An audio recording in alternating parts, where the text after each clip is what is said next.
Менің құрсақ анам. Әңгіме. Автор Айзат Рақыш.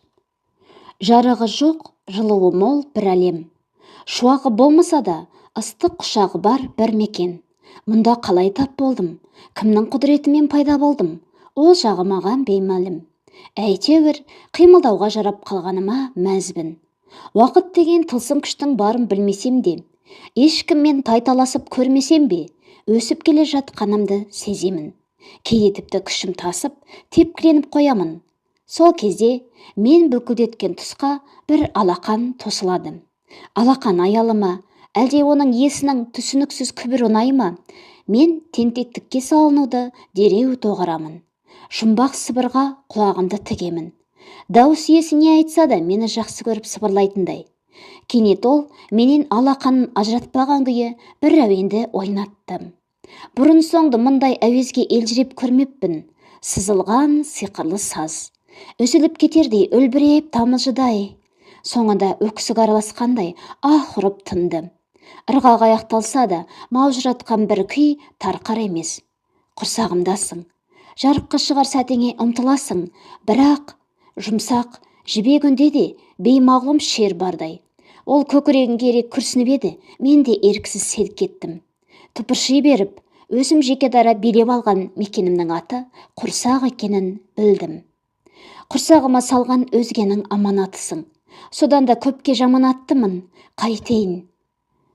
Болмашы сыбырға құлағымды тосып, аң-таң халде жатырмын. Ол өкілесе, мен енді маза қашады. Ол жылы тіл қатса, менің де жаным балқиды. Сонда бұл кім? Өзімнің кеңістігім тар көрініп, сыртқа елеңдеуді күшейттім.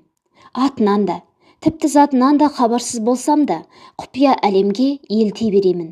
Кейде оның шектен тыс беймаза дыбыстарынан шошынып, құрсақта бүк түсіп, қимылдан қаламын.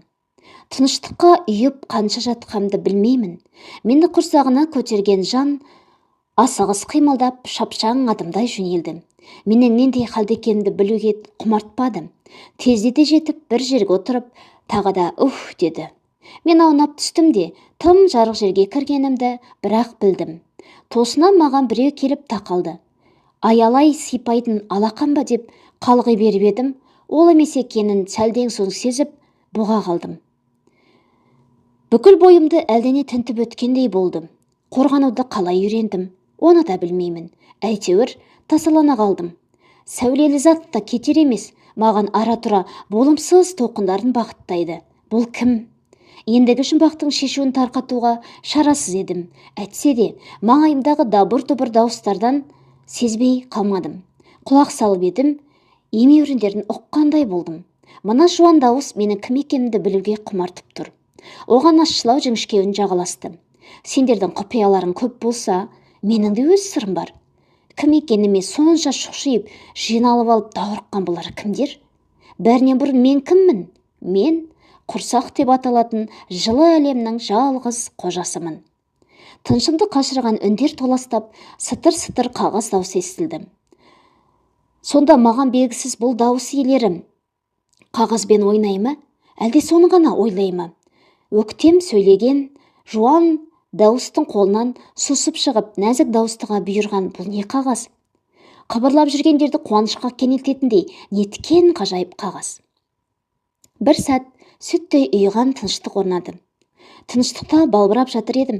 Өзіме құрсақ сыртынан жанасқан ыстық алақанынан селт еттім. Оның мейірлі табына қарай ұмтылып, мүлгідім де қалдым. Діріл аралас дауыс тым ақырын тіл қатты. Лебізін толық аңдамасам да, мұңды күйін бек бағамдадым. Құдіретті қағаз алса да, шын қуанбаған секілді. Үніне үздік сөздік өксік араласып, сыбыр-сыбыр етеді. Менен алақанын ажыратып, әлдене деп дауыстай сөйледі. Енді алақан екеу болды. Рас, біреу кішкентай, бірақ ол да жылы. Құйтақандай алақанды теуіп қалып, одан әлде бір жауап күттім. Әлжуаз кішкентай алақан қайтып мені маңайламады. Әлсіз ғана қарманатын бұл кім? Сан алуан сезім сыйлаған, сыңсыған сол бір әуенге тағы да талмаусырай ерігім келдім. Бірақ ол енді мүлде құйқылжымады. Құрсақтың сыртындағы түрлі дауыстарды естіп қалсам да, мейірлісін, рақымдысын сезбедім. Бірі тапсырыс берген затын тосқандай тағатсызданады, енді бірі ғажап қағазбен ғана қабағы ашылатындай. Олардан шапағат шуағына шомыла алмай, өз әлемінің уыз тыныштығына қанбай, ұзақ жата бергім келеді. Құрсақ маған мәңгі пана болмайтынын қанша уақыттан бері бүгін тұңғыш рет тұшына сезіндім. Бұл мекенмен қоштасар сәтім таяу қалғанын жаным мен түйсіндім. Сыртқы әлемге шығуға күш салдым. Жамбастап жатып, мұнда енді қала алмасымды аңғардым. Құрсақтан сытылып шығып, кең тыныстауға мұршалуға тырыстым. Дегені болмай әбден қалжырадым. Бұл кезде мен үнемі көтеріп жүретін нәзік дауыстының тынысы дарылып, буын-буынынан әл кеткендей демектім. Ол ентіксе, менен де жан шығып кетердей, шырылдап, кезекті рет жатырмен қоштасудың қамын жасадым. Табан астынан төбемнен саңылау пайда болды. Самаладай жарықты айқын сездім. Саңылау кеңейе берді. Әлдебір әлуетті қол мені құрсақта жатқан қалпымда жұлып алды. Кіндігімді кескенде, өзімді құрсағында көтерген нәзік дауыстыдан алыстай бердім. Іңгә әнне бастымай келіп, жұдырғымды жазбастан айғайды салдым. Алғаш сезгенім бойымды сескендірген суық болды. Түрлі дауыстар даурығыса беретін бұл кеңістіктің осыншалықты суық екен білгенде, жылы құрсақта жата берер едім ғой. Жатырдан сілем қатып шығып, мұздай кеңістікте бір үстімде қалдым. Жұмсақ бөлеп жатқызама деп күтіп едім. Шыныға апарып жайғастырып қойдым. Жатырға ұқсас шыныда қанша жаттым, білмеймін. Маңайымдағы бір келкі қара түстер сейіліп, әр алуан түрмен құбылған шақта әйнек құрсақтан да құтылдым. Жатырда тың-тыңдаған кезімнен өзіме таныс жуан дауыспен ащы үннің қожайындарының құшағына түстім. «Батырым, қош келдің», деді жуан үн, бұл жолы жұмсағырақ сөйлеп. Жіңішке дауыстының дегенін түсінбедім, ондай сөздерді мүлде естіп көрмеп едім. Сірә ол маған тіптен ұқсамайтын бөлек жаратылыс болу керек. Ол бекер тұрмай біздей тұмсығын менің бетіме тақады. Мен бетімді алып қашудың ырымын жасадым. Ня-ня дегендей болды ол бір сәт. Өз үнем осылай дыбыстай ма, қалай өзі? Құдайдан сұрап алған жалғызыма ең мықты күтуші жалдаймын, деді жуан дауыс мені құшағына қысып тұрып. Міне, мамық төсекте тербетіліп жатырмын. Қасында бәйек болып біреу жүр. Аузыма тамақ тосады, бүлдіріп қойсам жөргегімді ауыстырады. Кейде күн көзінен шығарып серуендетіп те алады. Жата, жамбасым тесілердей болып, қаңқылдап жылай бастасам, бірден көтеріп алады. Бұл нәнә деген маған қамқор жан болып шықты. Шіңкілдек келсе оған бірден ня-ня дейді. Содан құлағымда қалған нәнә жылылық пен мейірімнің шапағатындай нышанындай болып қалыптастым.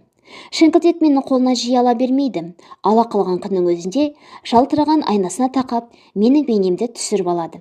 Айнадан өз түрімді көріп аңалай берсем, нельзя деп сиқырлай неген тартып ала қояды. Ня-ня жақсы сөз. Нельзя қатты сөз болып құлағымда қалып қойды. Айналаны қара түстер торлап алған кезде күркірей сөйлеп, мейірімді үн жетеді. Келе менің төбесіне көтеріп, маңдайымнан мейірлене сүйеді. Бетімнен, алқымымнан өбіп, рахаттана күлімдейді. Оның өбектегені жаныма жағып, көзімді баяу ғана ашып жұмып, масайрай қаламын. Қашан әке деп айтасың, қашан таудай азамат боласың? Байқасам, оның аты әке тәрізді.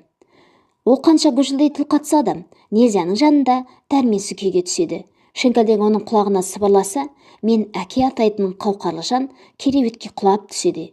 Екеуі тіпті оңаша қалғандай бірін-бірі қапсыра құшақтайды. Мен жандарыңдамын ғой, неге мен елемейсіңдер?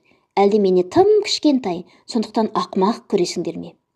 Төбемнен төніп, үнем айналып тұратын түрлі пішіндегі жылтырақ ойыншықтарға қарап жатып, еріксіз ұйықтап кеттім.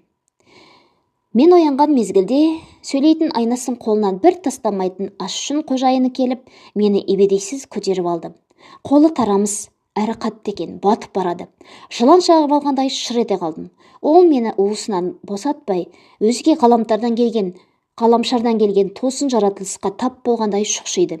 Шіңкілдектің не ойлаған біле алмай бажылдай бердім. Нәнә, қайдасың, нәнәу? Жүзімді қаншалып қашқаным мен, оның тінте қадалуынан құтыла алмадым. Жан деп шаңқ етті ол бір кезде. Құлағым шыңылдап бітті де қалдым. Тезірек мамық төсегіме жата кеткім келіп, солығымды баспай еңірей бердім. Ау, не боп қалды деп әке келіп, екеумізді бірдей құшағына сыйдырмақ еді. Шіңкілдек оны тоқтатып тастады. Жалғасы бар. Менің құрсақ анам. 2 бөлім. Әңгімем. Авторы Айзат Рақыш. Жан, мына сұмдықты қарам. Меңіне дейін ана албастыға тартыпты. 2 орталық дәрігерлерінің құрсағанадан ешқандай тұқым қуалаушылық белгілер берілмейді деп сендіргендері қайда? Қарам, баланы қайырша елден алмайды. Мені сілкейген күйі әкенің қолына бердім. Ол да мені қызықтағандай ары-бері қарап сәл тұрды да біраздан соң тілге келді. Алмайды дегенің бекер енді. Материал екеумізден болса, ол бар болғаны дайын эмбрионды жатырында 7 ай өсірді. Оған ұқсау мүмкін емес.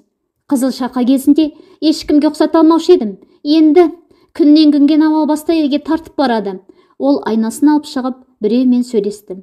Ал әке үні ғана күркіреп, өзі Шіңкілдектің айтқанына көніп, мені белгісіз жаққа ала жөнелді. Ол жақтам өзім аса қорқатын ақ халаттылар менің безілдегеніме қарамай, кішкентай инемен қанымды сорып алдым. Содан кейін әке мен оның еркесіне бір қағазды ұстаттым. Бұл мен сытырын естіген қағазға ұқсамайды. Үлкен ақ парақталған екеуі маған өліп өше қалды. Сынок, деді әйел маған тосыннан. Мамаң бекерге ашуланыпты. Сен біздің өз баламызсың. Сынок, бұрын естімеген сөзім. Бәлкім ол менің атым шығар. Ал мама деген кім? Әкенің көп тыңдайтын адамы ма? Сабаңа түстің бе?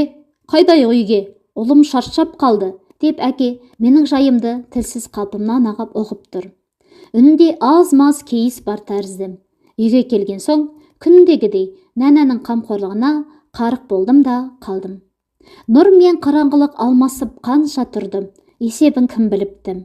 Бар білерім, бойымда бір күш бар, талпынғым келеді. Жерге түсіп, жорғалай кеткім келеді. Езбе ботқалардан бас тартып, тамсанып жейтін дәмді аңсаймын. Сағатқа қарап, аузыма салатын езбелерден әбден ағыр болдым. Талпындым келіп, қайырылған жан болмады. Мама айнамен әуре. Әке терезеден шуақ шашылғанда кетіп, қараңғылықты жамылап бірақ жетеді. Нәнәге қарай талпынып едім. Ол әлденеге зыр жүгіріп, маған қарайлар емес. Өлдеп едім. Үніңді шығарма дегендей, мама келіп, қолыма кішкентай айна ұстаттым. Бұл жолы нельзя деп ызғар шашпады. Айнаның тетігін басты да алдыма тастай салдым. Сол күннен бастап талпынысым азайып, қимылсыз күйде айнаға телміруім көбейді. Өлім үнгі айналар шақта тілден қалдым. Қолымдағы айнадан шыққан түрлі түске көз алдандырып, күн ұзақ жата беремін. Тез шаршап ұйықтап қаламын. Бұл қылығыма мама дән риза.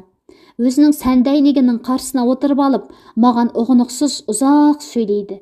Анда-санда менің бейнемді де көлбеңдетіп қояды. Баланы тілден айырудың ең оңай жолын таптым дей ме? Әлде қиқылдап мазан алса, ойланбастан айнамен алдандыр дей ме? Әйтеуір тоқтамай ағытылады. Құдіретті әйнек әсер етті ме? Жан жағымды бағдарлауды бір жолата қойдым. Нәнә аузыма тамақ салса, қылғытып тастаймын. Әйтпесе өз бетімен тамақ қармауға еш ұмтылмаймын. 2 көзім айнада. Меңіреу мекен айнала, елсіз күнсіз айдала. Жаңаны білсем, таңсықты көрсем, қармап ұстасам деген ұмтылысымды айна өшірді. Айнаға телміре, бұлдырға жетпей, өлім үзілдім. Күндіз жоғалып, кешке пайда бола кететін әке келді. Даусы әдетінше даңғырламай, мамаға келіп әлдене деп иық қақтым. Ол от басып алғандай ыршып түсті. Туып берген баласы 7 айлық, өз 9 айға ақша алды. Барлық шығындарын төледік. Енді аузы қисаймай, тағы ақша сұрап отыр ма? Ол бар пәрменімен шаңқылдап, бөлменің астаң кестеңін шығарды. Мен төсегімде аяқ қолым ербеңдеп, сереңдедім де қалдым. Дауыстап жылауды да ұмытып қалғанмын ба? Әй, сиқырлы айна-ай. Баласы қатты науқас екен, соған көмек сұрады. Мен елді жарылқаушы Тереза шеше емеспін. Ешқандай ақша беруші болма. Маманың долданған даусынан қорқып, қимылсыз қатып қалдым. Тереза деген кім? Бүкіл елді жарылқай ма? Тауып алып барсамшы, шапағатына шомсамшы, мейірінен қансамшы. Айғайлама, баланы шошытасың, деді әке бір сәт менің барымды есіне алып. Әй әке, Не дегенмен сен маған қамқорсың-ау. Бұған қараған сайын сол кеспірсіз ойым оралады. Көзден кереніп, соған алынмай тартқан. Мама бұл жолы ашуын айласына жеңдіріп, бетін басып сықсыңдап жылаған болды. Денсаулығыңды кінәраттарыңды тізбелеп, құрсағаны іздеп сенделген өзің едің. Мен тек сені қолдаумен болдым. Махаббатым үшін бұл кедергіден де өтерміз деуші едім. Сонда бұл қандай махаббат? Бұл сезімнің атын басқа қойсақ қайтеді? Әкенің даусы қатайып менің зәремді алдым. Қандай махаббат? Деді жекіріп. Махаббат деген не? Мен елдейтін сызылған саз ба?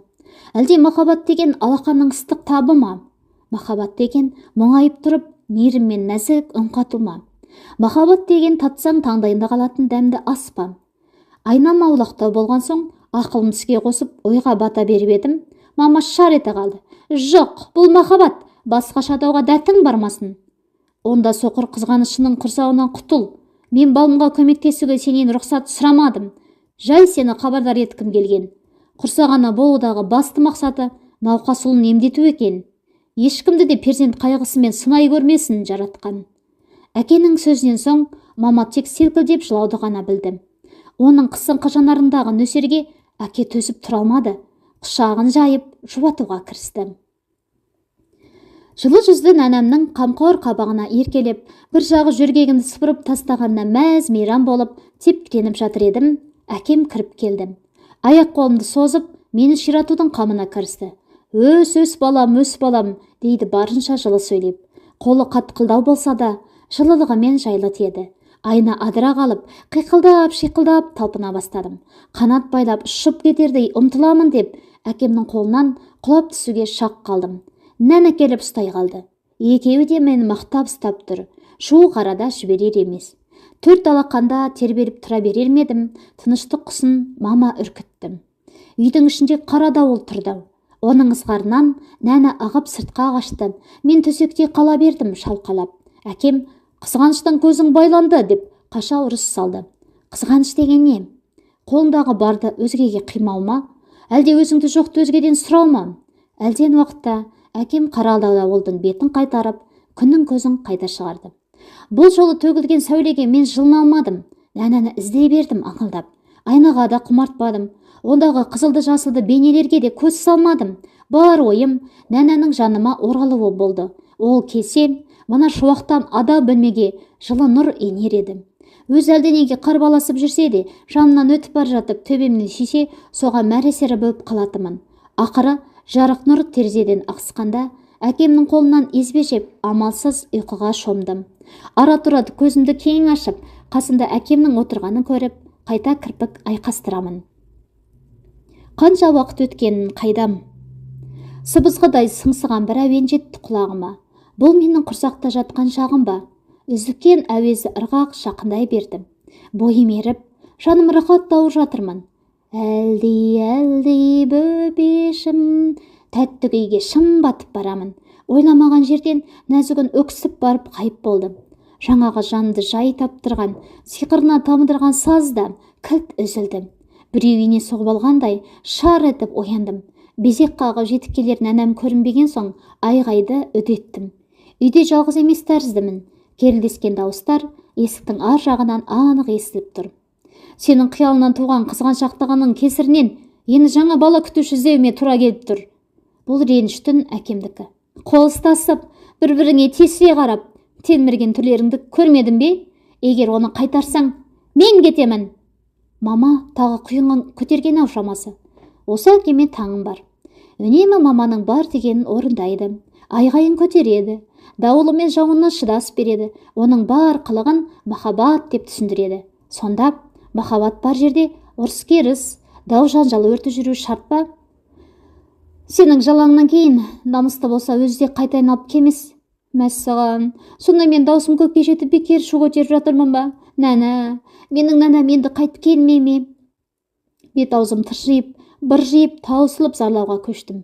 Бөлмеге әкем екпіндей кіріп, мені тырбыңдап жатқан жерінен жұлып алдым. Оның кең иығына иегімді артып, іштей жұбанып қалсам да, кемсеңдеуімді қояр емеспін. Сынок, деді мама саусақтарымен бетін жыбырлатып. Мой сынок вырос. Бұл қай сөзі? Дымға түсінбей, әкеме тығылып еңірей түстім. Қане ұлым, қоя ғой, жігіт жылай ма екен? Әкем мені иығында тербетіп, сабама түсіруге тырыстым. Ендігі сөзге мен қайрамын. Өзі мен мама айтқандай сынокпын ба? Яки әкемнің сөзінің жаны бар ма? Бәлкім жігіт шығармын. Тездетіп сенімді бала күтуші іздейік. Мен соңғы кезде тұрақты түрде блог жүргізіп келемін. Әрі өмірден өз бейнемді іздеп жүрмін. Сен өзіңді өзің іздеп тапқанша өмір өтіп кетпесін, деді әкем. Не әзілдегенім, не кекеткені белгісіз мені секіртіп ойнатқан күйі. Әрине бала күтуші іздеймін. Оған дейін өзім амалдай тұрармын. Әкемнің амалдағаны ұзаққа созылып кетті. Оның басты себебі маманың келген бала күтушілерінің бірін тым жас деп, енді бірін қартаң деп жақтырмай кері қайтара беруі. Әкемнің арқасында жүріп, онымен бірге қалаға шығатын болдым. Бұл мені аса қуанышқа бөлеген жағдай болдым. Ерсілі-қарсылы жеткіген көліктер, кей көшелердің тұсынан көзім шалып қалатын сәнді мүсіндер, төбесіне көзім жетпес зәулім үйлер, осының барлығы маған тым таңсық болып көрінді. Айналаны тамашалап жүріп, жылауды, басымды айналдырып жіберетін айна сұраудық ұмытамын. Шат-шадыман болып, әрбір тіршілікке қуанып, қолымды сермей беремін. Әкем ондайда көлік тізгіндеп келе жатқанына қарамастан, артқы орындыққа таңылған маған елжірей қарап мақтау сөзін жаудырады. Менің ұлым данышпан болады, иә? Қазірдің өзінде жан-жағыңды жақсы бағдарлайсың, деп мені еркелетіп еміренеді. Мен де әкеме жауап бергім келіп дыбыстап, бала қырандай шаңқылдай мұнай келіп, әне-міне сайрап кететіндеймін. Бұрын мен үшін төрт қабырғадан ғана тұратын мына жарық әлем ғаламат дүниеге айналды. Көлігін тоқтатқан әкем мені бірден өзінің кеудесіне қысып байлап алады. Кенет қалта телефоны шыр етті. Ар жақтағы нәзігін әлдене деп үздікті. Елең ете қалдым. Жебек дауыс маған таныс көрінді. Әкем оны көп сөйлетпей, телефон тұтқасын қоя салдым. Қоңырау үннен қуат алған мен алаңсыз тербетіліп, әке құшағының қасиетін, шапағатын сезініп, ара-тұра қалғып та аламын. Әкем айтқан тіліктер түгенделгенде, үйге келсек, мама қарсы алдыма айнасын іліп қойып самбарлап отыр екен. Сірә сол айнаның ішінен өзін іздейтіндей. Мүмкін жақын арада жоғын тауып та қалар. Ал менің тілегім бөтен әні келмес екен. Менің өз нәнәмдей мейірбан жан бола қоймас. Әрі әкеммен күннен бойы бірге жүргенді жаным жақсы көреді. Бірақ мына әлем үнемі нұрын төге бермейтін сияқты. Бүгін әкем мен үйге қалдырып, өзі көлігіне отырып суыт жүріп кетті. Мен амалым құрып, мамамен қалдым. Қарным ашып мазастанып едім, сүтті кесеге қойып бере қойды. Мен емізікпен ғана шүберенген басым, сүтті қалай қорбылдатып ұрттап алғанын білмеймін. Ауа жетпей көгердім де қалдым. Қаққалып шашалып жатқанында мама мені арқадан бір ұрды. Ол да көмектеспеген соң сөйлейтін айнасынан көмек сұрады. Одан да жәрдем болмаған соң әлдекімдерге қоңырау шалдым. Көз ашып жұмғанша жаныма ақ қала тікенінің абзал жандар үйірде қалды. Тек солардан ғана жан сауға болатынын біліп, бұрынғыдай қорқып сіресе қоймадым. Олар жағаға шыққан балықтай аузымды ашып алқынған мені дұрыстап тыныс алдыра бастады. Бұл оқиғадан соң әкем нәнәні өз таңдады. Бір өкініштісі, ол да мама секілді өзін айнадан іздейтін біреу болып шықты. Менің құрсағанам. 3-ші бөлім. Әңгіме автор Айзат Рақаш.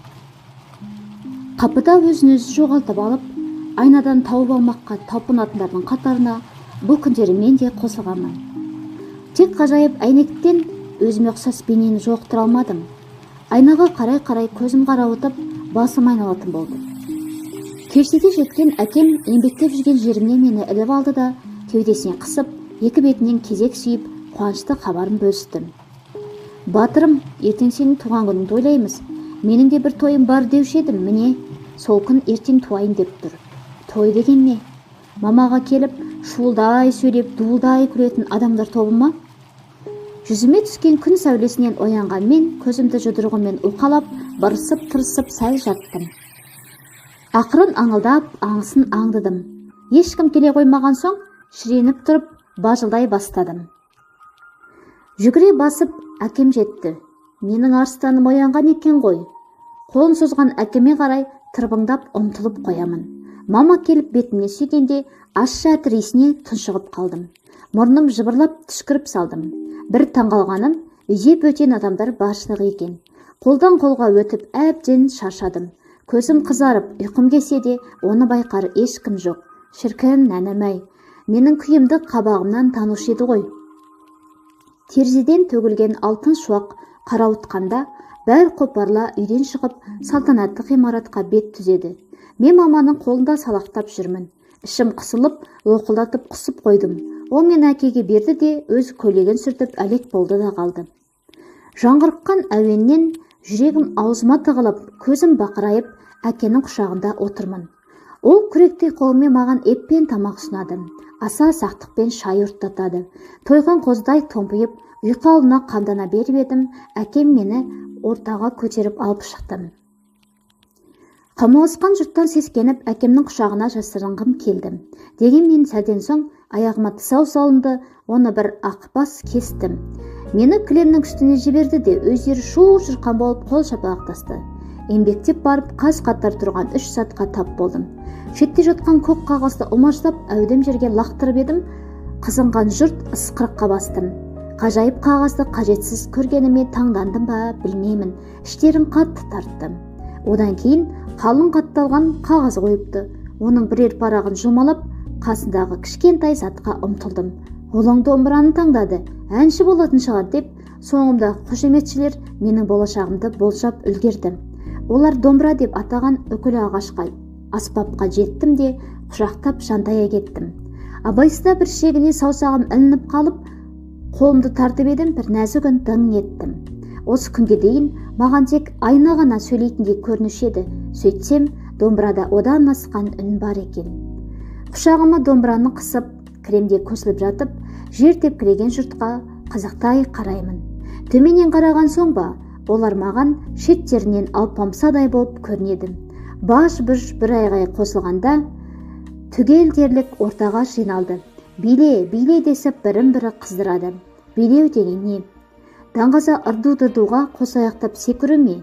Я болмаса, жан тербейтін, тамылжыған әуеннің аясында ырғатылу ма? Ойдың соңын ой қуалап, қалай қалғып кеткенімді білмей қалдым. Бір саматта селк етіп ояндым. Жұрт тарқапты. Ырғып-қарғып жүрген ешкім жоқ.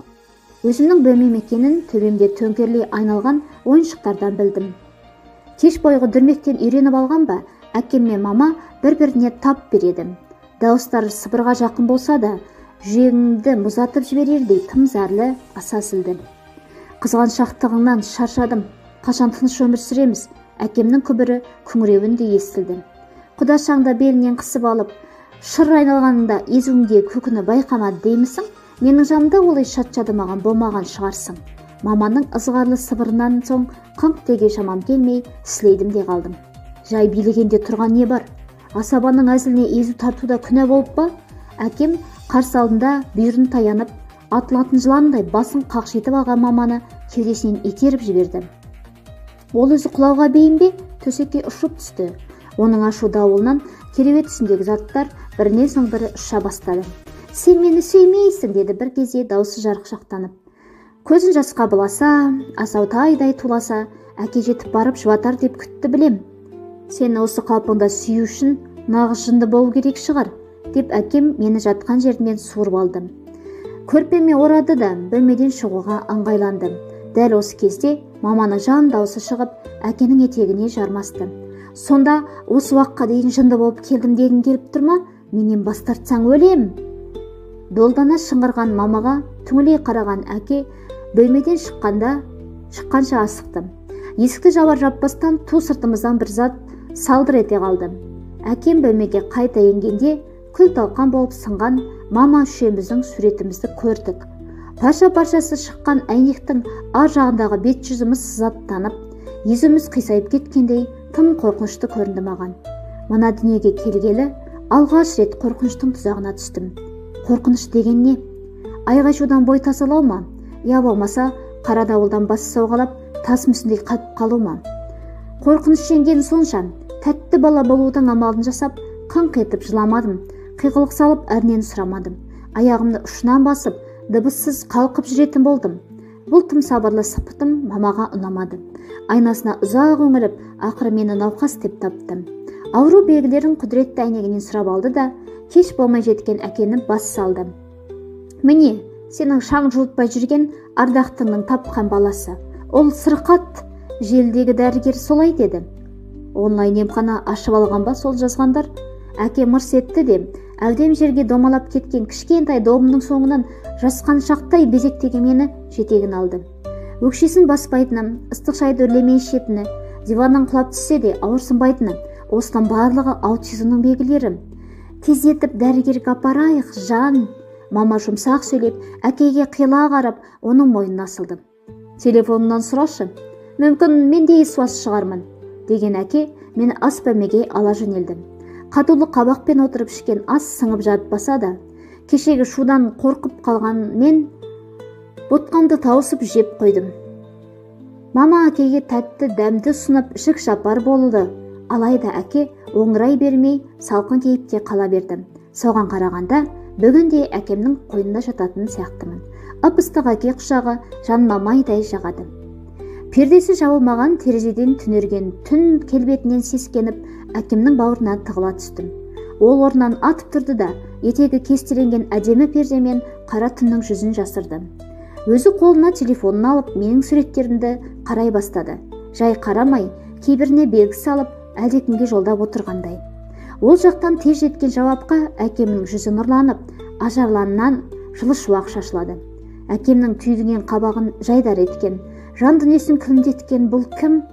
Мен көзімді уқалай бастағанда, әкем мені бауырына алып, арқамнан қағып, тез-ақ ұйықтатып тастады. Түн ортасы ауа жанына жалаңаш жалпы жетіп, жалынды махаббат сөзін айтқан маманы бөлмеден шығарып жібергенін қалың ұйқы құшағында жатқан мен әрине білген жоқпын. Көктемдегі күн аспан көгіне жүзіп шығып, кел ойнайық, далаға шық деп тұрғандай, мол шуаққа шомылып, саусақтарыммен сәулені қармамақ болып, жыбырлап жатыр едім. Шаң-шұң дауыстан селк еттім. Төбе құйқамды шымырлатқан жіңішке үнмен, күндей күркіреген жуан дауыс қосамжардан шықты. Мен саған өмірімді арнадым, табыстың кілтін ұстаттым. Эх, мама, табыстың кілтін ұстатқанша, әкем екеумізге жылы қабақтың, ыстық ықыластың кілтін берсең етті. Сенің кішкентай асханаңды дәмханалар желісін айналдырған мен едім. Үсті-үстіне несие алып, мейрамхана ашқанда мен едім. Бәсе, менің әкем табыстың құпиясын өзгеден сұраушы ма еді? Кәсіптің көзін тапқан өз екен ғой. Солай ма? 10 жылдан бері үйде қамалып, сенің ыстығыңа күйіп, суыңа тоңып жүрген кім сонда? Үйде отыра-отыра зеріккен соң қиялынан күндес тауып алдың. Ғаламтордың тұтқынына айналдың. Көзіңді аш, менде тоқалда, басқа да жоқ. Әкемнің даусы неткен айбарлы еді. Бала тауып бердім деп, ана сүмелек қатын сені торуылдап жүрген жоқ деші, кәне. Маманың бұл жолғы сөзі айғайдан гөрі ысылға ұқсап кетті. Мама үлкен жыланға айналып, әкемді жұтып жібермесін. Бойымды қорқыныш билегені сонша, қол аяғым өзіме бағынбай селкілдеп кеттім. Қалшылдап бала күтушінің қарауында қала берем бе деп едім. Әкем мені асығыс киіндірді де көтеріп сыртқа ала жөнелді. Соңымызда басып жеткен жылауын қалдырып, көлікке отырып сымырай жөнелдік. Әке деймін, біз осы шаңды дауылдан қашып келеміз бе? Бәледен қашқан машайықтай белден асып барамыз ба? Өрттен шыққандай болып түтігіп жетіп барған жеріміз бір бөлмелі пәтер.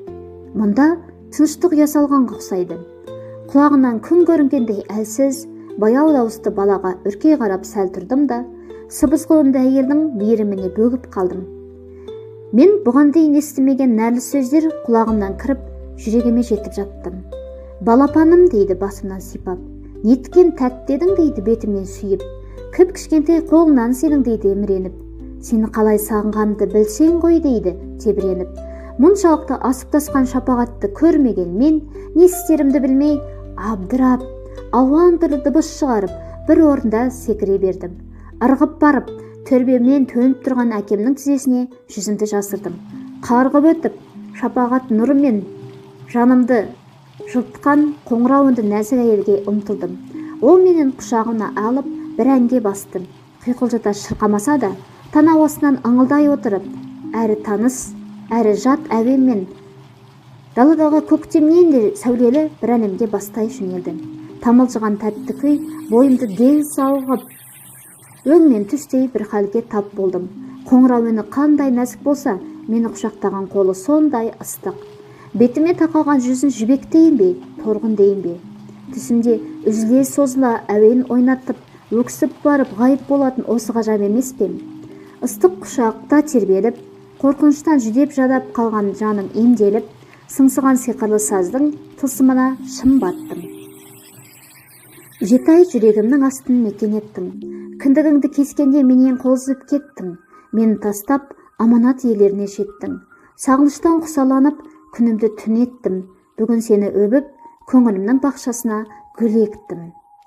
Қуаныш аралас мұңдауен маужыратып жіберді. Әр нотасына ақ сезім жинаған ырғақ жанымды көгертті.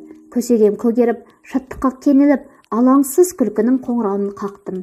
Бұған дейін ішінде жүрген, тығылып қалған балаң риясыз күлкімнің еркіне кеткені дәл осы сәт дедім. Көңілді отырып ішкен ас мұншалықты дәмді болар ма? Дәмі таңдайда қалған тағамдар, ақтарылған күлкі, ашық қабақ. Таусылар шегі болмаса ғой бұл сәттің. Балаңды отадан соң көруім бүгін еді, кәдімгідей азамат болып қалыпты. Менікі де жастан асып қарақұлақтан қалдым. Ұлыма осыншама бейдейнерсін деп ойламап едім. Таңданысымды жасыра алмай тұрмын, деді әкем қоштасар сәтте әйелдің қолын қысып тұрып. Құрсағымда көтерген соң, өз баламдай жақсы көріп кетіп едім. Бүгін ұлыңда келіп, мені мәз-мейрам еткенің үшін рахмет. Тұңғышымның туған әкесі жасамаған жақсылықты сен жасадың. Отаға жақсылығымды үнемі есіме сала берсең, келуім қиындап кететін шығар деп, әкем әзілдей күліп еді, мен де шиқылдап мәз болып қол соқтым. Бәсе, деді әкем сөзін жалғап. Қатты жақсы көргеніңнен болар, ұлым саған біршама ұқсайды. Қою қара шашы, екі қасының дәл ортасындағы меңі, көңілі көтерілген кезде езуінің шұңқырайып қалатыным, жылы жүзді жанының күлкісі де әдемі бола ма? Әкемнің сөзінің соңын ала күлген, оған аузым ашыла қарадым. Жұмыр жердің бетінде небір ғажап дауыстар, алуан түрлі дыбыстар бар екен ғой. Бұған дейін керемет атаулы айнада деп қателесіп келіппін. Әкем екеуміз қостасып шығып бара жатқанымызда, қимылы сылбыр бала мен анасы соңымыздан қол бұлғап тұрдым. Әкем мені көлікке отырғызып, өзі қолына телефонын алды да терең күрсінді. Мама телефон арқылы да әкемді ренжітетін сыңайлы. Мимырттап отырып, үйге келіп, түксиген түнек мекенге ене бердік. Бұл сарайдың жарығы болса да, жылу жоқ екенін мен де сезетімін. Көктем келіп, маманың көңілі көгермеген соң, жаз жетіп оны жадыратпақшы болдым. Бірақ жаздың да қауқары маманың қыстай қатты, мұздай суық көңілін ондағы тоңды жібіте алмады. Қолайнасынан өзін таппаған соң, жан-жағынан іздей бастады ма, әйтеуір жиі-жиі қара дауыл соқтыра беретін болдым. Инеліктей қатқан, қан сөлі жоқ қара сүр өңі қабарып, көкірегін керек күрсінеді. Ондайда менің аяғым ұйып буынынан әл кетіп еденге отыра қаламын. Жан, сөйлесейік деп шаңқ етті мама бір кезде. Жоғары қабатта жүрген әкем жүгіре түсті де, жүре сөйлеп жауап бердім. Сөйлесетініне қалдым. Қатулы жүзбен тұрған әке маған бұрылғанда бет ажары жұмсарып сала бердім. Соңғы кезде менен алыстап барасың, жан.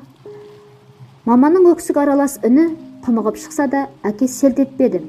Бұрында маманың жанарына сәл шық үйірілсе, әкем оны құшып сүйіп, көз жасын демде құрғатып жіберетін.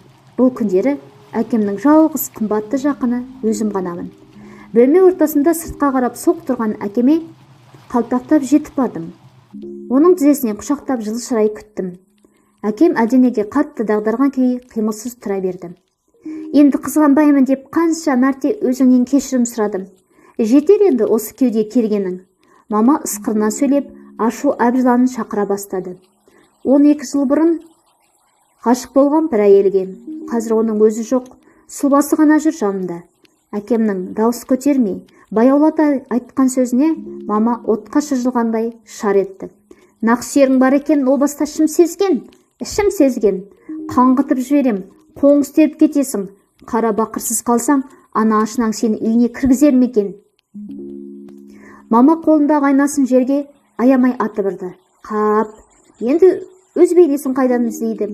Зәрем зәр түбіне кетіп, буынын ұстай алмай, қалш-қалш етемін. Білесің бе, маған ақша табу уайым емес. Менің бар алаңдайтыным, ұлымның ана махаббатына шөлдеп, жан кенезесі кеуіп өсіп келе жатқаны.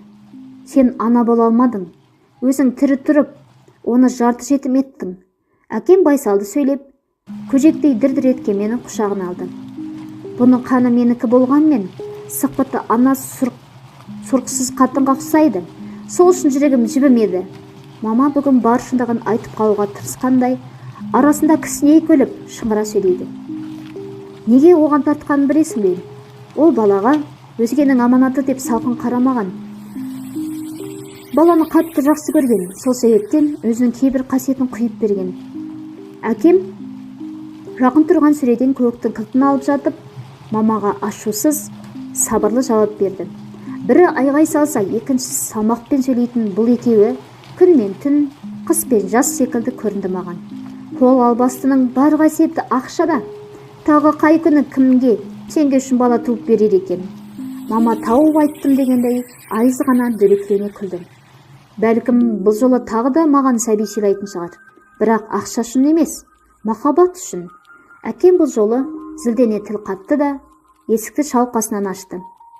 Ту сыртынан төпелеген заттардың соққысынан мені қорғалап бауырына баса берді. Тездетіп көлікке мініп құйындатып келе жатырмыз. Әке деймін, біз осы ұрыстан қашып келеміз бе? Әкемнің телефоны без ете қалды. Экранда жүзі шуақ шашқан, реңінен мұң нала қашқан нәзік бейне көрінді. Жазғы кеште үстік жауған көк шөптей қалтыраған мен нұрлы бейнеге қарай ұмтыла бердім. Оған айтарым тіл ұшында тұр. Дедім, даусымды созып. Алғаш тілің шыққанда әкедеріңе күмәнім жоқ еді. Апа деп айттың ба? Әкемен еркелете сөйлеп, телефонның тетігін бастым. Балапан, деді ар жақтағы күлім бейне. Аппа, дедім, оған қолымды созып. Енді қайттым. Баланы екі оттың ортасында қалдырдым ау. Сені де. Дірілдеген даусында алапат сезімдер арпалысы бар еді. Жоқ, балам, біз онсыз да өрттен қашып келеміз. Сен сол өрттен бізді құтқаратын қанатымен су себер қарлығаш қайналар деп сенеміз. Яке, сен ақынға айналдырып жіберген айналайын мейірім бе? Өртті кім тұтатса, сөнуі де сол қолда емес пе? Апа жұмбақтай сөйлеп ненмен жеп тұр. Қызғаныш деген шаладан қайта-қайта бас алатын бұл жалынның бетін қайтарар күш қалмады менде. Өз жалына өзі күйген Мәжнүн де бір, қызғаншақ әйел де бір. Жетер осы пәлсапа құрғанымыз. Не үшін хабарласып едің? Әке шарасыздығын аңдатып алғанын енді ұғып, әңгімені тұйықтауға көштім. Үйге келіңдер, дастархан дайын деген апамның сөзінен алақайлаған баланың дауысы қосылды. Әкем көліктің жылдамдығын арттырып құйғытып келеді. Мен құрсаған ама, жүзі жұмсаған ама, асығып келемін. Соңы